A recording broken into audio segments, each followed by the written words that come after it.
كيف يمكن أن تمر المرأة إلى أعماق الرجل؟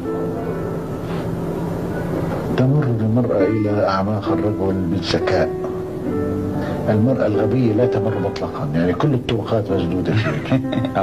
يجب أن تعرف المرأة تايمينج، توقيت. نعم. يعني متى تقترب من الرجل ومتى تبتعد. نعم. أما المرأة التي تتحول إلى نوع من اللصقة، نعم، لزق بيقولوها، فاقرأ عليها السلام.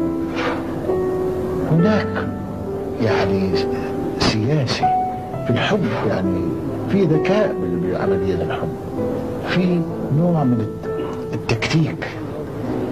يعني المرأة التي تجيد هذا التكتيك والرجل كذلك، المرأة لا أفرق بينهم.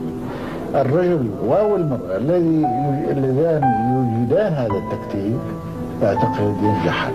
أما الأغبياء فهم غير قادرين على النجاح بالوصول إلى الحبيب. أنت القائل الحب ليس رواية شرقية بختامها يتزوج الأبطال، ما الحب إذن عندك؟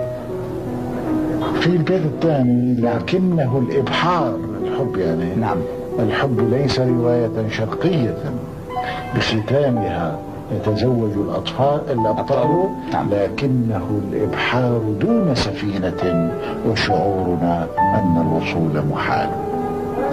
يعني العاشق يجب أن يبقى دائما يطرح الأسئلة دون أن يفوز بالإجابة، أن يحب نموذج لا يلمسه ولا يضع يده عليه.